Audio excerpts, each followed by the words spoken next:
नमस्कार दोस्तों, मैं निर्मल। मैं आज आप लोगों को फायर यानी आग के बारे में थ्योरिकल क्लास बताने जा रहा हूँ। आप लोग इस क्लास को मिस मत करिएगा, ध्यानपूर्वक सुनिए और आग के बारे में जानकारी रखिए। तो आग यानी फायर, फायर 4 अक्षरों से बना हुआ है, FIRE, फायर। और इसके अर्थ समझ लीजिए पहले। यानी F मीन्स होता है फाइंड, फाइंड का मतलब होता है पता लगाना। I मीन्स इंफॉर्मेशन, दूसरा अक्षर है I का मतलब है इंफॉर्मेशन, सूचना। उसके बाद R का मतलब है रेस्ट्रिक्ट, यानी मना करना, प्रतिबंध भी कहते हैं इसको। और चौथा अक्षर इसमें आता है E, एक्सटिंग्विश। एक्सटिंग्विश का मतलब होता है बुझाना। फायर, FIRE, फायर मीन्स आग। तो आग इंसान के जीवन में एक अभिन्न अंग बना हुआ है। आग के बिना हमारा बहुत सारे काम, बहुत सारे प्लांट, बहुत सारे इंडस्ट्रीज का काम संपन्न नहीं हो पाता है। हमारे घर का भोजन, पानी, नाश्ता भी संपन्न नहीं हो पाता है। तो आग के बारे में जानकारी होना अति ज़रूरी है। आग हमारा एक बहुत अच्छा दोस्त है, इसी तरह बहुत खराब दुश्मन भी है। तो इसलिए आग के बारे में जानकारी रखिए तो हमारे साथ बहुत अच्छा दोस्त बन के रहेगा। और आग के बारे में जानकारी नहीं रखिएगा तो हमारा एक बहुत बड़ा दुश्मन बन के बहुत बड़ा धोखा देगा। इसलिए आग के बारे में जानकारी रखिए। तो सबसे पहले आग, तो आग का उत्पत्ति कैसे हुआ है? तो सबसे पहले आग की उत्पत्ति, आग 3 तत्वों के आपस में मिलने से आग की उत्पत्ति हुआ है। 3 तत्व क्या है जो आग की उत्पत्ति होने में? सबसे पहले है ईंधन, दूसरा है ऑक्सीजन और तीसरा है निश्चित तापमान। ईंधन, ऑक्सीजन और निश्चित तापमान मिलने पर आग की उत्पत्ति हुआ है। और जहाँ पर भी आग जनी होता है, आग लगता है, वहाँ पर भी यही होता है। ईंधन, ऑक्सीजन और निश्चित तापमान का आपस में मेल होता है तो आगजन हो जाता है। और हम लोग अपने घर में, रसोई में भी चूल्हा जलाना है, गैस जलाना है, तो वहाँ पर भी यही क्रिया होता है।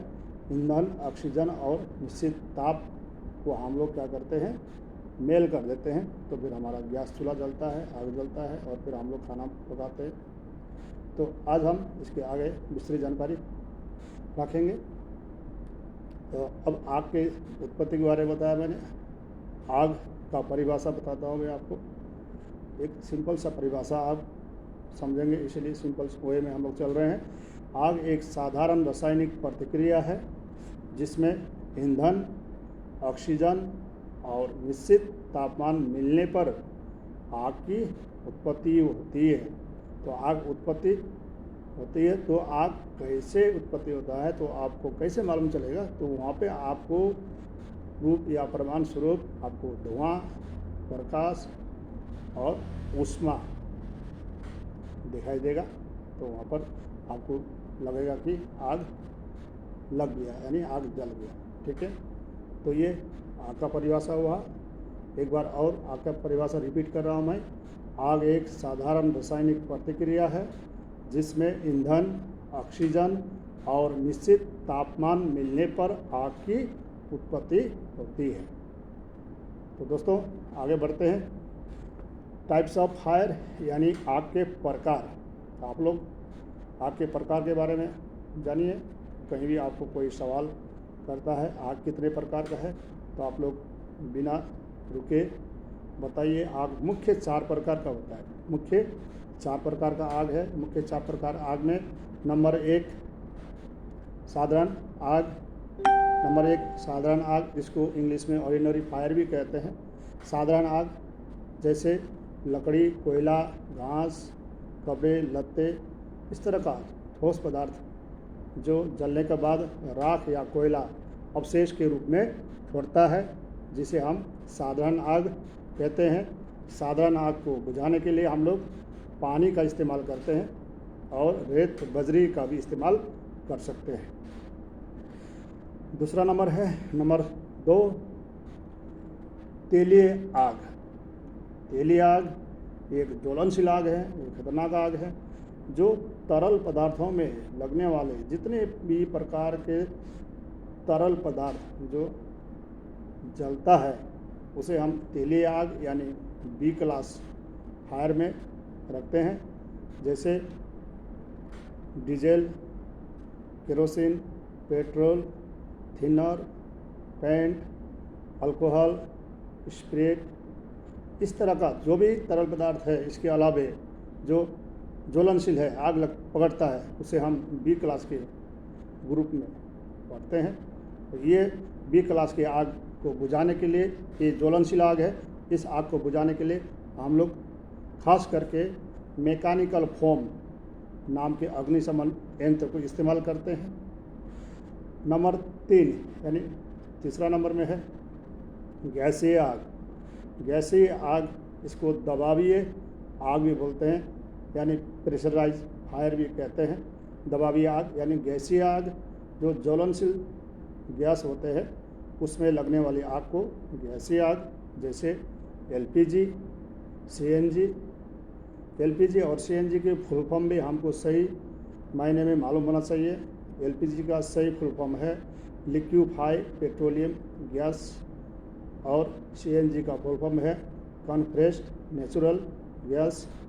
एलपीजी, सीएनजी, इथेन, मीथेन, इस तरह का बहुत सारे, प्रोपेन, इस तरह का ज्वलनशील गैस है जो सी क्लास की आग कहलाता है।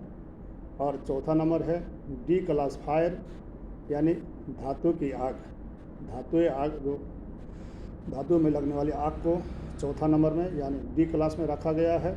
जैसे पोटाशियम, मैग्नीशियम, जिंक, फॉस्फेट, इस तरह का जो धातु है जो आग पकड़ता है, इस तरह के आग को डी क्लास में रखा गया है।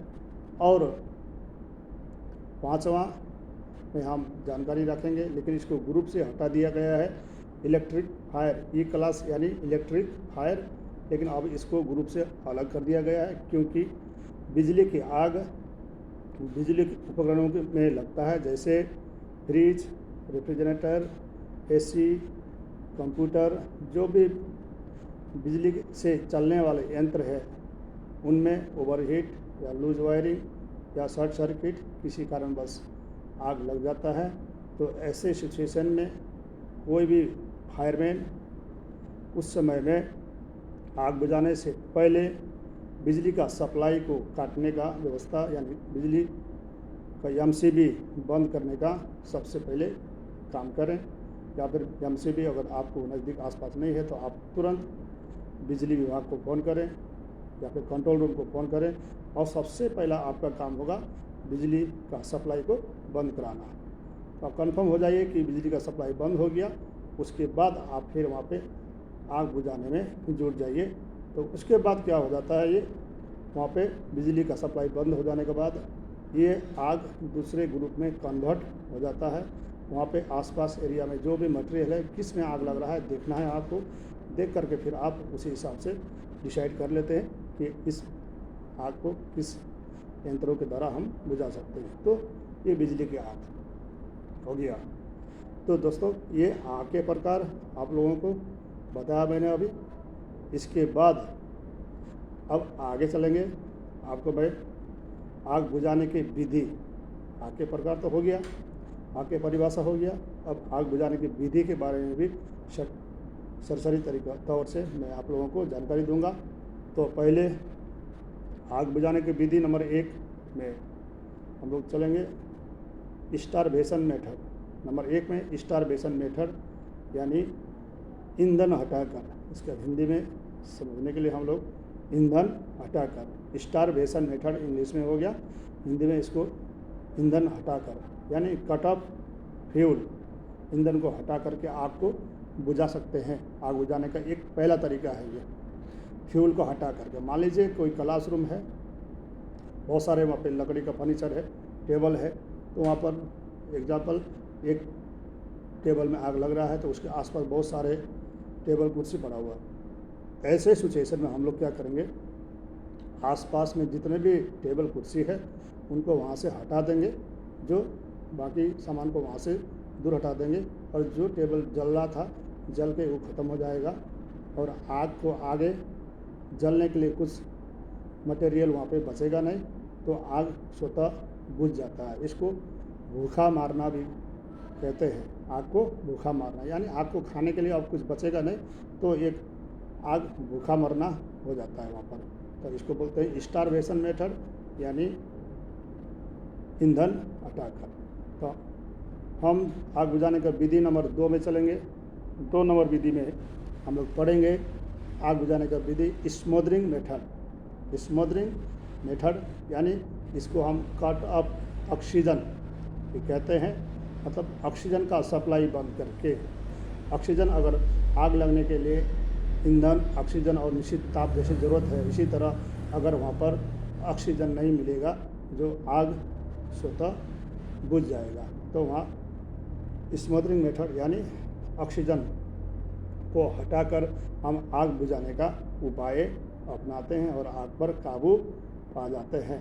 जैसे एग्जाम्पल के लिए तेल के कुआं में या तेल के ड्रम में आग लग जाता है, ऐसे सिचुएशन में आप क्या करिए कि वहाँ पर मैकेनिकल फोम नाम के यंत्र को चला दीजिए, जो झाग बनता है। झाग बन करके तेल के ऊपर एक परत बनाता है, और परत बना करके तेल और ऑक्सीजन दोनों का जो बीच का वो है संबंध है, उस संबंध को विच्छेद कर देता है।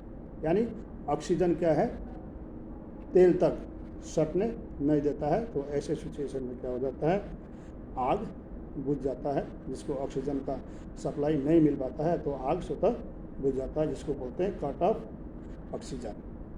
तो दोस्तों, आग बुझाने का तीसरा विधि है कूलिंग मेथड। आग बुझाने का तीसरा मेथड यानी कूलिंग मेथड। ये कूलिंग हम पानी के द्वारा करते हैं, जो जहाँ भी जैसे एग्जांपल चूल्हे में लकड़ी या कोयला से लोग खाना बनाते हैं। हम लोग खाना बनाने के बाद, बन जाने के बाद, इस समय गर्मी का सीज़न में आगजनी होने का खतरा होता है, तो उस समय में हम क्या करते हैं, पानी डाल देते हैं चूल्हे में या लकड़ी कोयले में पानी डाल के उस आग को बुझाते हैं। जिससे क्या होता है, हीट जो तापक्रम है, टेम्परेचर है, वो पानी के द्वारा धीरे धीरे डाउन हो जाता है। धीरे धीरे वो हीट टेम्परेचर लो हो जाता है। इसको बोलते हैं लो हीट। इसको तापक्रम को पानी के द्वारा क्या होता है, वो टेम्परेचर धीरे धीरे धीरे स्लो हो जाता है, कम होता जाता है, लो हो जाता है।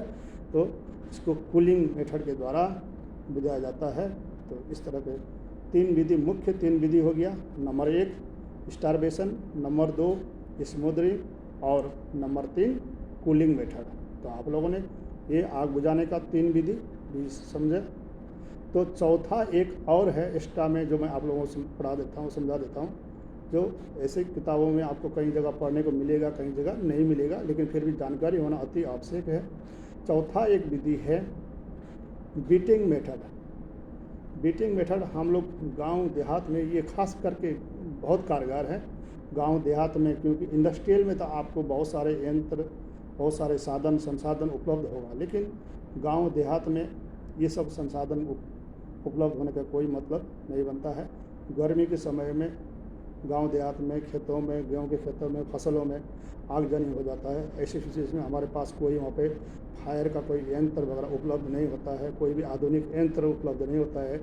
अगर हमको थोड़ा बहुत भी आग के बारे में जानकारी है तो हम लोग उस समय में वहाँ पर आसपास के क्षेत्र में जो पेड़ पौधा है उसमें चढ़ के उसका डाली को तोड़ करके हम उसको एक बंडल बना करके उसको आग के ऊपर पीटते हैं। आग के ऊपर पीटते हैं, पीट करके आग को छोटे छोटे टुकड़ों में बढ़ जाता है, और पीट पीट के उस आग को हम लोग बुताते हैं। इसको बोलते हैं बीटिंग मेथड। खास करके गांव देहात में गर्मी के सीजन में होता है।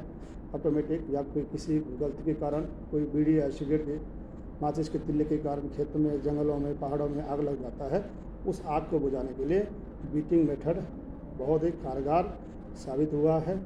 तो दोस्तों, ये आग बुझाने का 4 विधि भी मैंने आप लोगों को बताया। तो आगे नेक्स्ट क्लास में मैं आप लोगों को फायर के बारे में, इससे आगे का जो बाकी आग बुझाने वाले यंत्रों के प्रकार और उसके बारे में मैं लेके आऊँगा। तब तक के लिए मैं आप लोगों के सामने से विदा होता हूँ। नमस्कार, सी यू अगेन।